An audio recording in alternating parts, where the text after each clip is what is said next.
Buongiorno a tutti e benvenuti in questo nuovo video. Sto salendo sul Carso sopra Ronchi dei Legionari. Sono uscito sia per scaricare il giro su strada di ieri in Slovenia da 125 km e 1700 di dislivello. Se non avete visto il video vi lascio il link nella icona in alto a destra, ma anche per provare l'ultima volta la Epic in questa configurazione qui. Infatti questa è l'ultima volta che vedrete la Epic in questa configurazione, perché ho preso un appuntamento in officina da Cicli Grand Zone per capire quali possano essere i prossimi upgrade alla bici, per fare appunto uno steppettino in avanti. Quindi vedrete un po' di novità sulla MTB, e se volete saperli in anteprima vi consiglio di seguirmi anche su Instagram, dove ci sono aggiornamenti più puntuali e più in tempo reale rispetto a quello che esce qui su YouTube. Quindi oggi mi faccio un giretto easy, ritmo passeggiata scarico, così rinfresco le sensazioni sull'Epic attuale, e poi quando avrò fatto un po' di upgrade farò il confronto fra questa e la nuova configurazione, fra questo e il nuovo setup. Voglio anche approfittare per chiedervi su questo bel muretto quali upgrades fareste voi sulla bici. Io ho già alcune idee, però un parere motivato e argomentato è sempre ben accetto.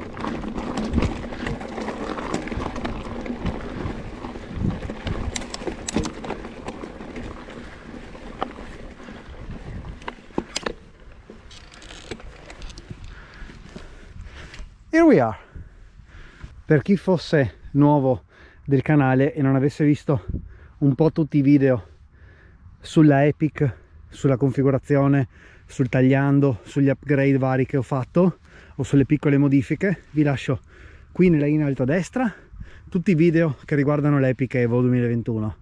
E adesso facciamo un attimo un recap velocissimo. Partiamo dal cockpit, manubrio ancora originale, freni originali, qua non ho toccato niente.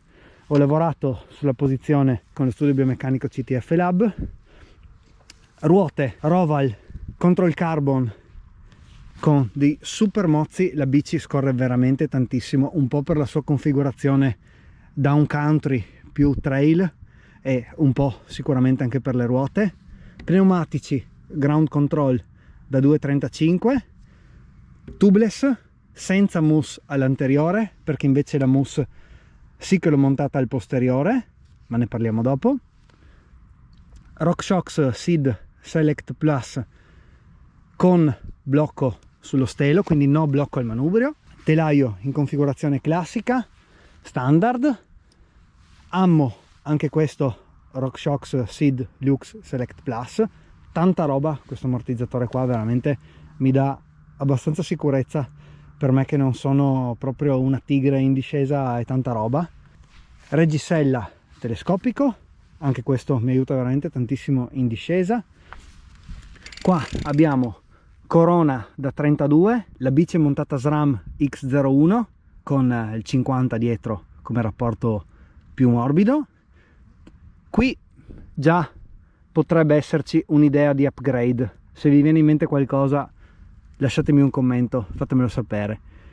Passiamo dalla corona al cambio posteriore, anche qua configurazione classica, diciamo stock SRAM X01.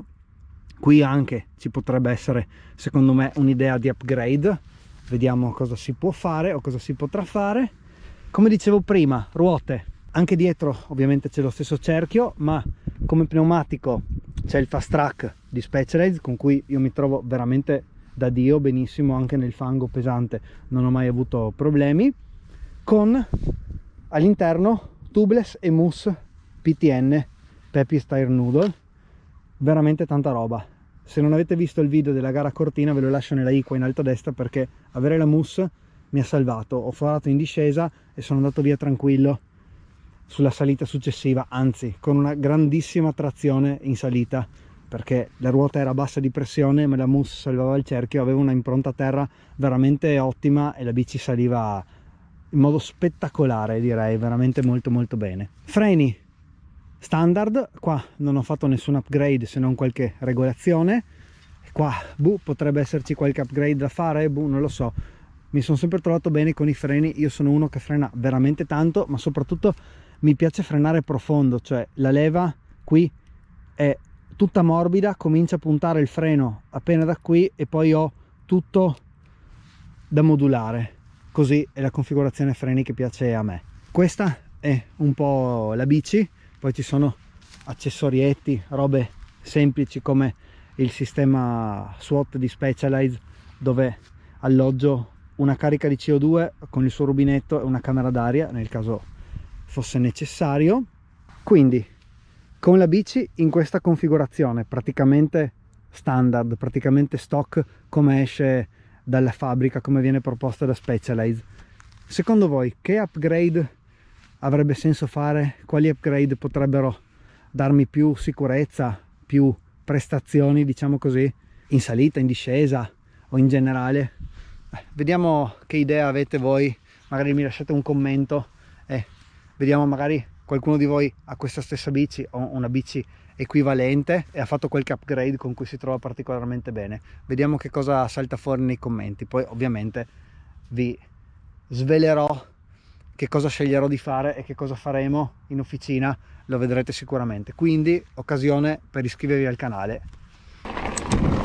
Facciamo questa mini discesa e poi puntiamo verso casa.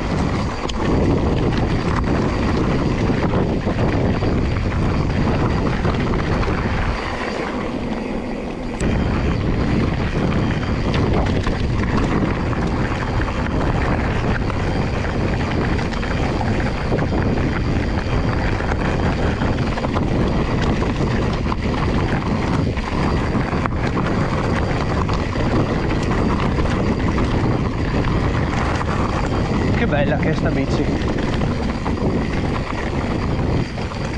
Non sto pompando niente, sto solo facendo scorrere la bici, facendo fare il suo lavoro per sentire bene tutte le sensazioni. Sta bici va veramente uno sparo, bellissimo. A me dà grande sicurezza.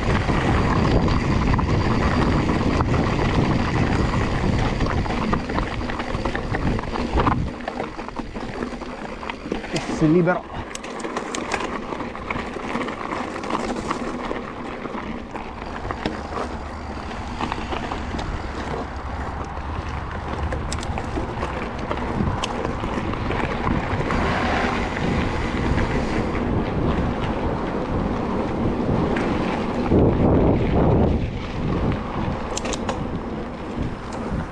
Ciao.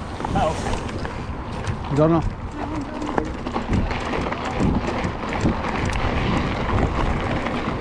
Ciao. Ciao.